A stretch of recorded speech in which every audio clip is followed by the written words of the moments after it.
बात सुनो। जी बेगम साहिबा। हामिद को किसने गोली मारी थी? दमीर खान खानदान में से किसी ने? कहीं वो अब्बास तो नहीं था? क्या किया उसके साथ? फिर इतनी खामोशी क्यों हो गई? पुलिस भी दिखाई नहीं दी और वो लोग भी दोबारा नजर नहीं आए। मुझे तो नहीं मालूम, ये सब तो आगा ही जानते हैं। समझ गई।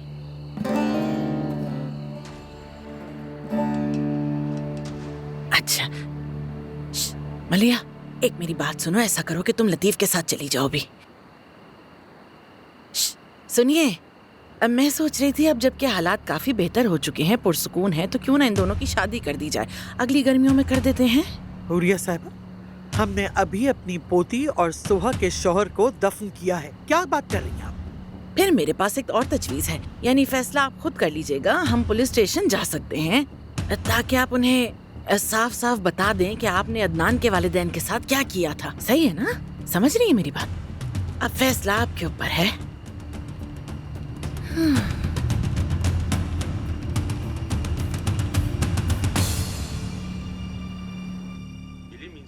जी तो नाजरीन, जैसा कि आप ये जगह देख सकते हैं, इस जगह के बारे में कहा जाता है कि यहाँ पर बहुत ही खौफनाक जिन भूत का बसेरा था, मगर अब यहाँ पर बहुत सारी चेंजिंग हो चुकी है।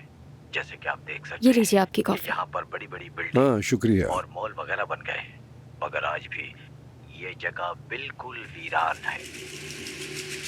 शायद तो है। आज आप बहुत जल्दी निकल गए थे, मैंने सोचा शायद आपको कातिल मिल गया है। हाँ, मिल गया था। हमारी बात हुई और हम नतीजे तक भी पहुंच गए। क्या मतलब इस बात का? आपने कहा था आप उसे मार देंगे बाबा, आपने कहा था आप उसे खुद सजा देंगे। बेटी, तुम जानती हो मैं तुम्हारी कदर क्यों करता हूँ? क्योंकि तुम्हें हमेशा मालूम होता है कि कहाँ रुकना है। तुम जानती हो कब बोलना है और तुम्हें मालूम है कब खामोश रहना है। तुम मेरे पोतों की माँ हो और तुम मेरे लिए अहम हो। हमारा आपस में हमेशा अच्छा ताल्लुक रहा है और मैं चाहता हूं कि ये रिश्ता वैसा ही रहे। मैं नहीं चाहता तुम दिल गिरफ्तार हो, समझी? क्या सो गया है बच्चा? बस वो सोने ही वाला है। तुम जाकर आराम कर लो, मैं उसे सुला देता हूँ। खुदा जाने ये जगह कब आबाद होगी। जैसा आप चाहें बाबा। का मजमा नजर आएगा यहाँ पर। जैसे कि आप ये जगह बहुत ही खूबसूरत बनी हुई है, मगर आज भी बनाया हुआ है। अम्मी, खैर तो है? आप अब भी परेशान लग रही हैं। बात सुने, लतीफ खैरियत से वापस आ गया और आपका लाडला बेटा आपके पास है। और क्या चाहिए आपको? ये सब कभी खत्म नहीं होता अब्बास। अब हमें हुरिया से निपटना होगा। हुरिया से क्यों? ज़मरुद ने कब्रिस्तान में होने वाली हमारी सारी बातें सुन ली थी। किस बारे में? अदनान की माँ के बारे में।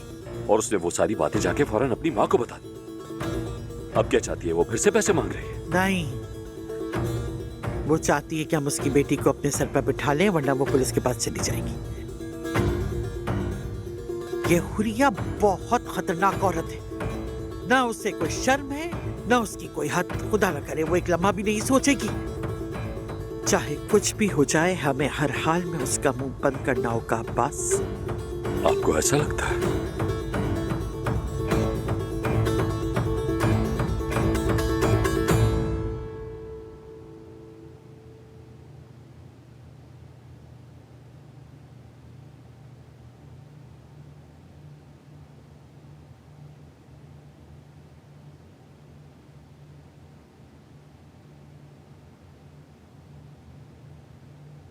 आप जा रहे हैं? नहीं, मैं कहीं नहीं जा रही, बस अपने कपड़े तरतीब से रख रही हूँ। यानी मैं यहाँ इसलिए रहती हूँ क्योंकि मेरी मजबूरी है। मैं इसी खानदान में पैदा हुई।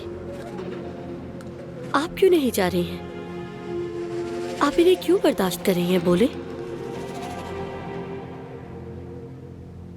अगर आप यहाँ इसलिए रुकी हैं कि दादी के खोखले वादों से खुद को बहलाना चाहती हैं, तो ये ठीक नहीं है।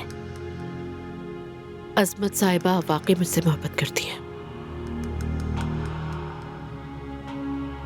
दादी ज़मरुद आपा से जान छुड़ाने के लिए सिर्फ आपका इस्तेमाल कर रही हैं। तुम गलत समझ रहे हो। ज़मरुद आपा अगर आज चली जाए तो दादी आपसे भी किसी न किसी तरह जान छुड़ा लेंगी। शुक्र करें अदनान भाई आपके साथ नहीं रहना चाहते, वरना इस दुनिया में दादी सबसे ज्यादा सिर्फ आपसे ही नफरत करती।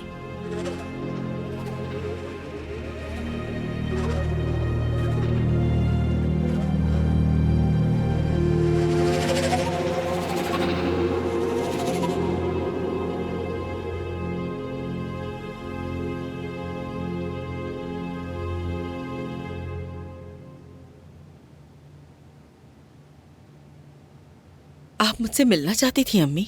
अब्बास तुमसे कुछ कहना चाहता है नवीन बेटा। नवीन जान, जरा मेरे पास बैठो, तुमसे कुछ जरूरी बात करनी है। इंशाल्लाह उम्मीद है कोई अच्छी बात होगी। हाँ नवीन जान, अम्मी सोच रही थी कि लतीफ मलिया को अंगूठी पहना दे। अब वक्त आ गया है।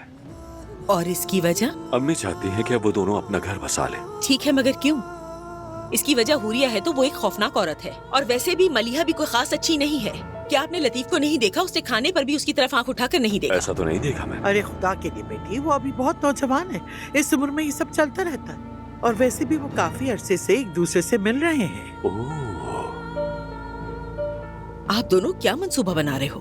नवीन जान, अल्लाह के वास्ते पुरसुकून रहो। हाँ मैं बिल्कुल पुरसुकून हूँ, मगर हुआ क्या है ये बताएं। क्या हुरिया ने फिर कोई चाल चली है? हाँ अब्बास, क्या तुम मुझे नहीं बताओगे? अरे हद है बेटा, बात को पेचीदा मत बनाओ नवीन। ठीक है, आपने मुझसे पूछा कि मैं क्या सोचती हूँ, तो चले मैं अभी बता देती हूँ। मैं लतीफ की माँ हूँ और इस शादी के लिए राजी नहीं हूँ। सुन लिया आपने? तुम लतीफ से बात करो, तुम्हें उसे कायल करना होगा पास। ठीक है, मैं अपने बेटे से बात करूंगा अम्मी।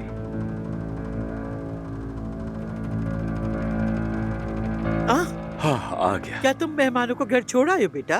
जी छोड़ आया हूँ दादी जान, मैं सोने जा रहा हूँ। शब बखैर। इधर आओ, इतनी जल्दी क्यों सो रहे हो? आओ यहाँ बैठो, आ जाओ। आओ जरा हम बाप बेटे बैठ के कुछ बात कर लेते हैं। बैठ जाओ। हाँ, अच्छा मैं चलती हूँ, मेरे पाँव बहुत सूज गए हैं। हाँ चलो शब बखैर। ठीक है, शब बखैर। शब बखैर दादी। कंबल ओढ़ लीजिएगा, ठंड बहुत हो रही है। खुदा हाफिज। लतीफ।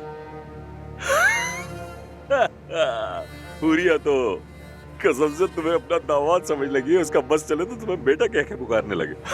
अब बस भी करें। अरे क्यों बेटा, मलिया बहुत खूबसूरत लड़की है और काफी समझदार भी है।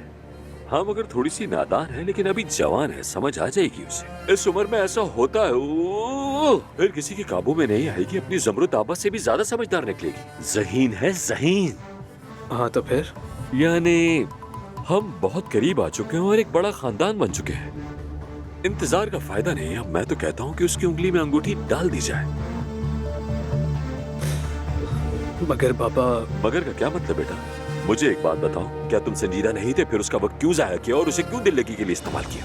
क्या लोग ये नहीं कह रहे थे कि तुम अपनी भाभी की बहन के साथ घूम रहे हो? तुम्हें पता है ना पड़ोसी क्या कहते हैं। ये बताओ, हम उनकी जबान किस तरह बंद करेंगे? वो समझते हैं तुम्हारी मंगनी हो चुकी है।